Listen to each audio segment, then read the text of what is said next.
Last video में मैंने complex number के वो क्वेश्चंस डिस्कस किए थे जिसमें ज्योमेट्री इन्वॉल्व थी। इस वीडियो में मैं एल्जेब्रिक मैनिपुलेशंस वाले क्वेश्चन डिस्कस करने वाला हूँ। हो सकता है कुछ क्वेश्चन में बेसिक यूलर फॉर्म भी यूज़ करनी पड़े। तो स्टार्ट करते हैं। इस क्वेश्चन में अगर हम देखें तो हमारे पास में Z1, Z2, Z3 तीन कॉम्प्लेक्स नंबर्स दे रखे हैं जो कि एक सर्कल पे लाई कर रहे हैं। Mod Z is equal to 1 circle पे लाई कर रहे हैं और इसका आर्ग्यूमेंट Z1 का दे रखा है -π/4, आर्ग्यूमेंट ऑफ Z2 दे रखा है 0, आर्ग्यूमेंट ऑफ Z3 दे रखा है π/4।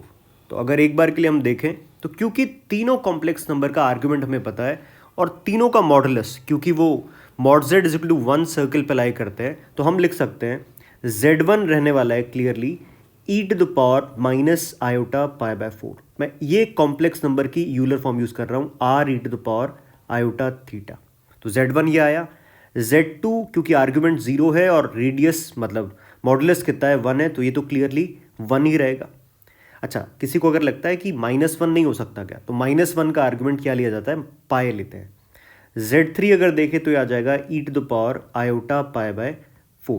अब क्वेश्चन बहुत आसान है। सबसे पहले Z1 Z2 बार तो ये आ जाएगा e⁻⁻⁴ इंटू Z2 बार मतलब 1 ही रहेगा, प्लस Z2 1 ही है, Z3 बार e⁻⁻⁴ प्लस Z3 e⁻⁻⁴ और यहाँ से Z1 बार कितना आ जाएगा e⁻⁻⁴, इसका मॉड और इसका स्क्वायर। इसको अगर हम ध्यान से देखें तो ये तो बन रहा है e⁻⁻⁴, ये बन रहा है e⁻⁻⁴। तो यहाँ पर मैं लिख सकता हूँ 2e⁻⁻⁴ और इधर अगर हम देखें तो ये बन रहा है प्लस e⁻⁻⁴ और इसका स्क्वायर। अगले स्टेप पर देखें तो ये भी हमें पता होना चाहिए e⁻⁻θ क्या रहता है, cos theta plus iota sine theta. तो अगर मैं लिखूं तो ये बन जाएगा 2 cos π/4 minus 2 iota sine π/4 plus इसको अगर हम देखें e⁻⁻π/2 को तो ये बनेगा 0 प्लस आयोटा साइन π/2 और ये बन रहा है हमारे पास में √2 और इधर से आ जाएगा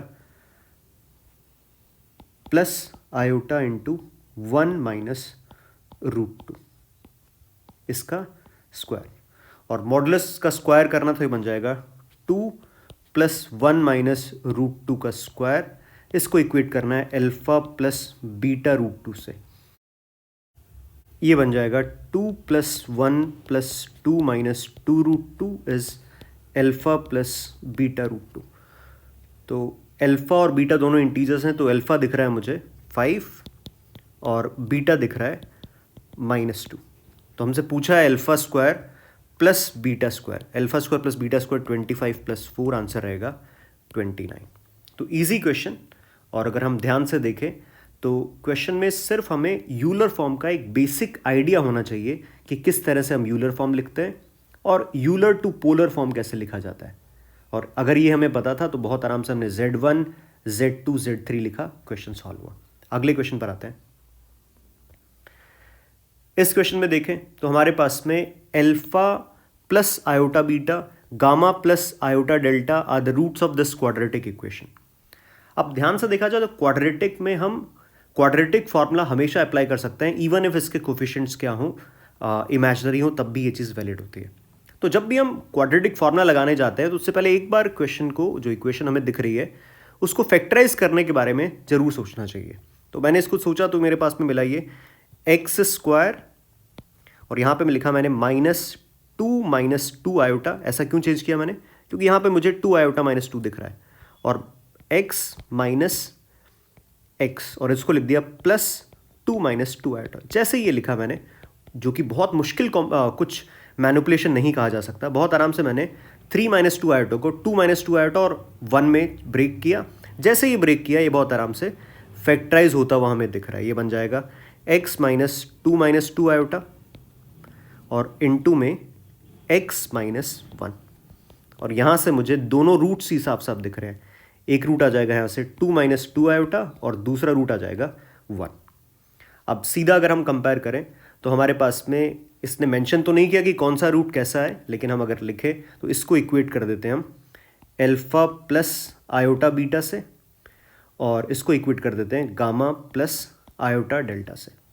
अब क्वेश्चन की एक छोटी सी कमी मैं बोलूँगा कि क्वेश्चन वाले को ये चीज़ मेंशन कर देनी चाहिए थी कि अल्फा बीटा गामा और डेल्टा रियल नंबर्स है। ऑल्दो हम लेकर वही चल रहे होंगे, पर क्वेश्चन वाले को बोलना चाहिए था कि यहाँ पे अल्फा बीटा गामा डेल्टा क्या है, रियल है। ठीक है, तो इस हिसाब से अल्फा कितना आ जाएगा 2, बीटा कितना आया -2, गामा कितना है 1 और डेल्टा कितना रहा 0। क्वेश्चन में हमसे पूछा है alpha into gamma, alpha into gamma कितना है 2 और बीटा इंटू डेल्टा कितना आ जाएगा 0। आंसर रहेगा क्लियरली 2 + 0।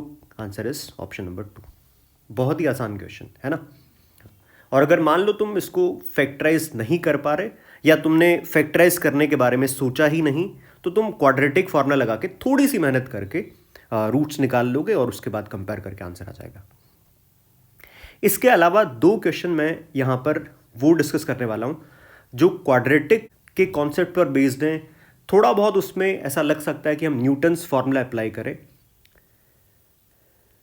लेकिन ये दोनों ही क्वेश्चन मैं ऑलरेडी डिस्कस कर चुका हूँ इंडिविजुअल वीडियोस में, तो मैं उन दोनों का डिस्क्रिप्शन में लिंक दे दूंगा और एज ए होमवर्क तुम इसको रख सकते हो। अच्छे क्वेश्चन है दोनों ही, मतलब ये मत समझना कि इजी क्वेश्चन है इसलिए होमवर्क दे रहा हूँ, क्योंकि ये दोनों ही क्वेश्चंस मैं डिस्कस कर चुका हूँ वीडियोस में, तो उन दोनों का मैं लिंक तुम्हें डिस्क्रिप्शन में दे दूंगा। होमवर्क की तरह इसको अटेम्प्ट करना, अच्छे क्वेश्चन हैं। इसके अलावा एक और क्वेश्चन है जिसको मैं अलग से एक सेपरेट वीडियो में डिस्कस करूंगा, क्योंकि वो क्वेश्चन यूलर में रोटेशन पर बेस्ड क्वेश्चन है। ठीक है, और वो कॉम्प्लेक्स नंबर का क्वेश्चन जे एडवांस जैसे कॉन्सेप्ट पर बेस्ड है, तो इसको मैंने इस वीडियो में नहीं रखा।